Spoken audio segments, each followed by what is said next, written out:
Maal jechuu Sa'idoon jaartii sadaffaa Beezaa fuudhuuf qophiirra jira. Veelloo qopheeffataa jiranii. Sa'idoon silaa dubartiin muumu'amtee booyuuf taatu muumu'amee boo'uuf ta'a fakkaataa asirratti. Maal London nama kolfisiisaa diraaman keessanii jechuudha. Beezan immoo Sa'idoo kasilaa isiin boottu inni booya. Beezan booyaa tuun jirtu isiin hin kolfiti inni hin booya. Jaartii sadaffaa fuudhuuf Sa'idoon qophiirra jira. Akkasuma waraanni addunyaa walitti ka'ee jira Sumayyaa wajjin. Asiin dura inni lammata fuudhe san xaawwaa san. Ishiin walitti bu'aa turanii Sumayyaa fi isiin aayyuu jechuudha walitti bu'aa turanii amma tun kun dhufti kaa sadaffaan. Sa'idoon duraa 4 fuudha jedhee yaalla Sa'idoo takkas yaafe dubartiin duraanii yoo heerumtu ni boottii taama. Amma dhiira jala boo'uudhaa na fakkaata dubartiin boo'uu dhiiste kolfiti. Sa'idoon maaliif booya? Fuudhan barbaadu moo maal jechuudha? Dubartiin giddiin na barbaaddii 4 fuudhaa jedhee ture asiin dura. Yaalla jabaadhu kaa dugdee dhadhoonni boottuuf hin jiru Sa'idoo jabaadhu. Beezan immoo masruufallee anatti dandaya. Waan sargii barbaachisu ana qopheessa mana ana qopheessaa jetti. Zabana dubartii waa mara qopheessitu ta'e zabanni kenna kun akkasii anatu veelollee kan kiraa anatu qopheessaa. Waa mara anatu qopheessaa. Ati sargii bichaa qophaa'ii jaarsuma qofa ta'ii jechuudha. Akkasitti isiin hin kolfiti inni immoo booyuuf ta'a. Giddiin itti heerumte fakkaata akkuma siin duraas. Isiinuu giddiin inni biraankii godhee itti heerumte tunillee amma giddiin itti heerumuu fi sadaffaa taafrafallee giddiin itti heerumti danda'udha kaa Sa'idoo. Dura jaartii 4 fuudha jettee harramattee jabaadhu. Muumu'amuun hin jiru jabaataniitiniini jiraatanii eegatanii yaa tolanii jechuudha.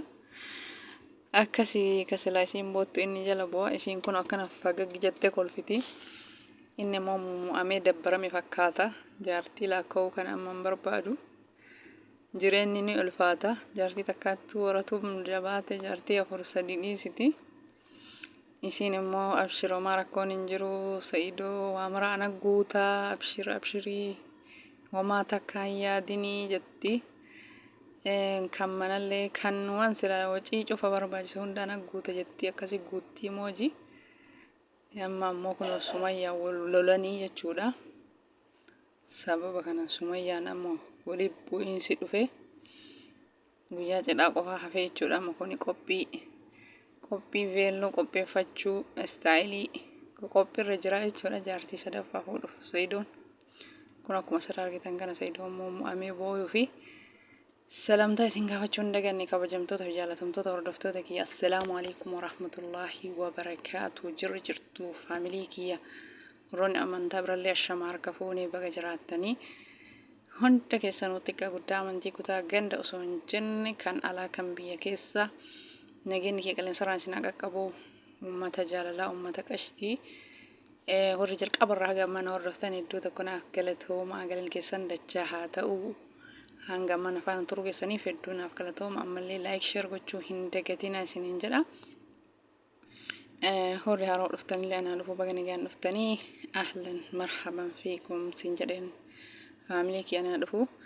Viidiyoon kiyya isinitti tole seenaa sabskraayibii laayikii sheer gochuun viidiyoon hanga xumuraa daawwachuun maatii naaf ta'aa na jajjabeessaa isiniin jedha faamilii kiyya.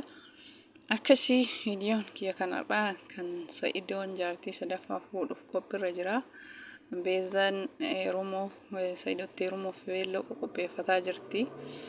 Sa'idoon immoo jaartii sadaffaa fuudhuun barbaadu kun akkanatti fuula guuree booyuuf ta'a. Abshir rabbi si haa laaffisuu. Asiin dura Sumayyaan qilee haaseentuu baqqaata biraa fuudha jedhe. Haala saniif Beezaa fuudhuuf qophiirra jira. Beezalleen kun akkanatti veelloo isii bareedamoon bareedu ilaalaa jirti.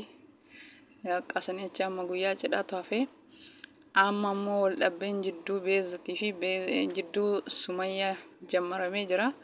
Asiin dura wal dhabbeen jidduu taa lammata fuudhe sanii wal lolaa turanii.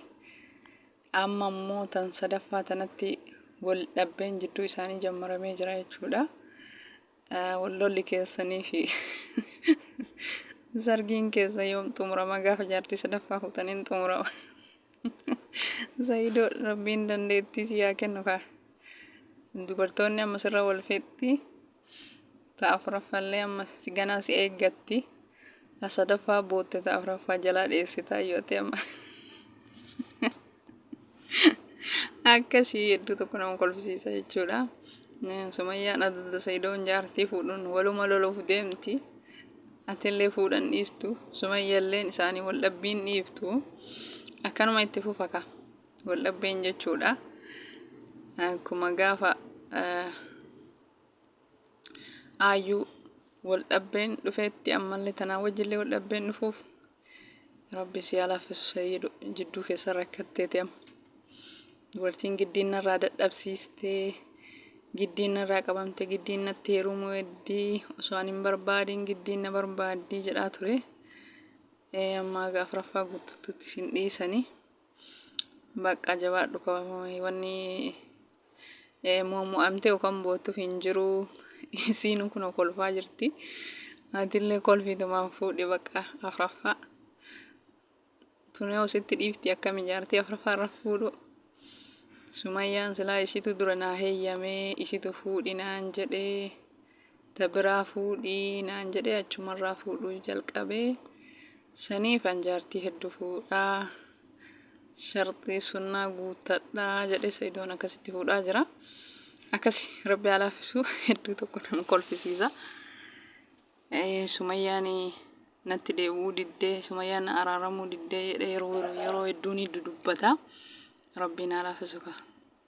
Tamtu si walii galaree aayyullee fuute hiite tanallee boru fuute hiitaa Saayidoo.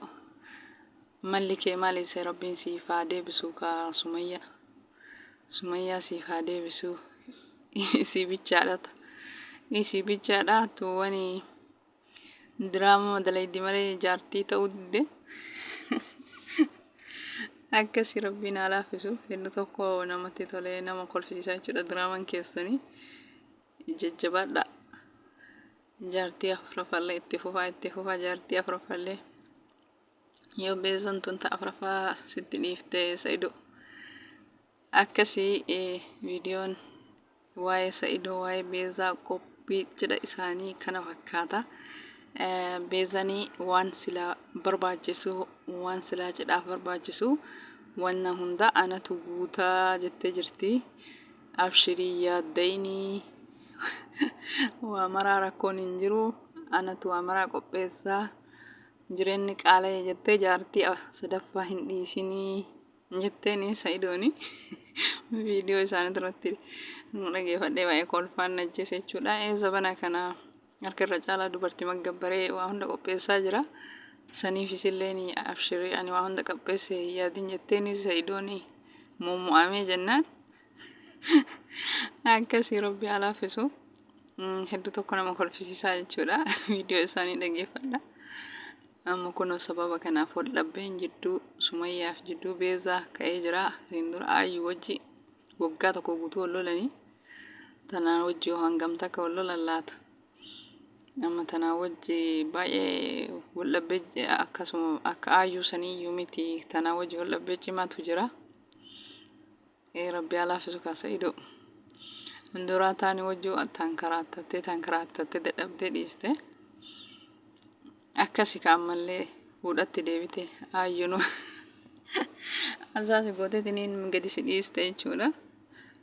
Amma tunillee tama akka aayyuu sanii. Tunis tama aayyuu sanii nomaa garaagarummaa hin qabdu. Sumayyama sanii wayyinna. Tanniin irra Sumayyama sanuu wayyaa.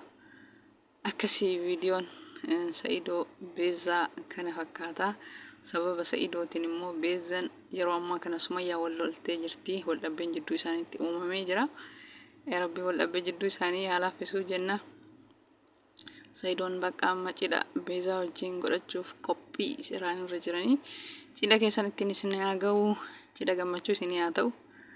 Kan wajjiniin turtan kan akka aayyuu waggaa takkatti wal dhiiftanii miti.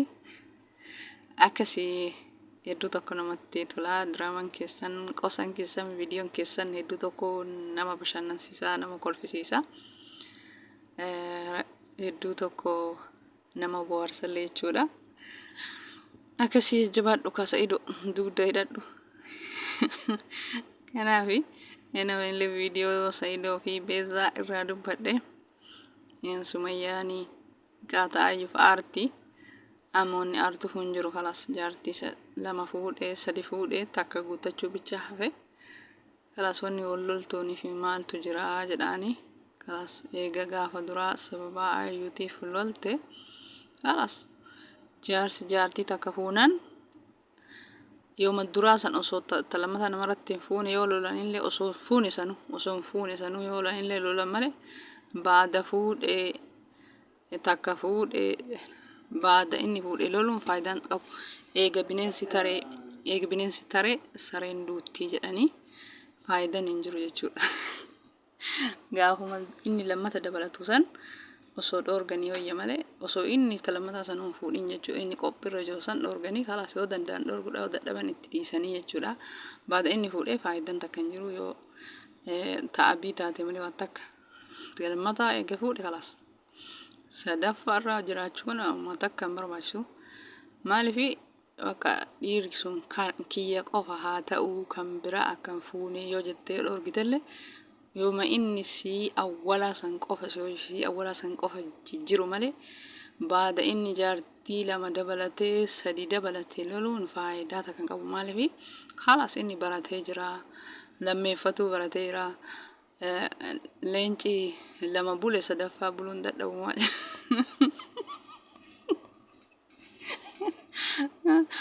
Lama lammeeffate sadaffaa hin dadhabu. Ka sadaffaa lammeeffate afuraffallee hin dadhabu. Akkasii waldhabbee Sumayyaatii fi Beezatiif jedhee isaan bicha miti. Warri jaarsi keessan jaartii lama fuudhe. Kanaafuu loluu fi aaruu fi yaaduu fi nama sanillee waliin bu'uun faayidaa takka hin qabu. Wanni taree of duuba hin deebi'u osoo lolanillee osoo dubbatanillee duruma tola malee wanni tokko eega taree waan takka of duuba hin deebi'u.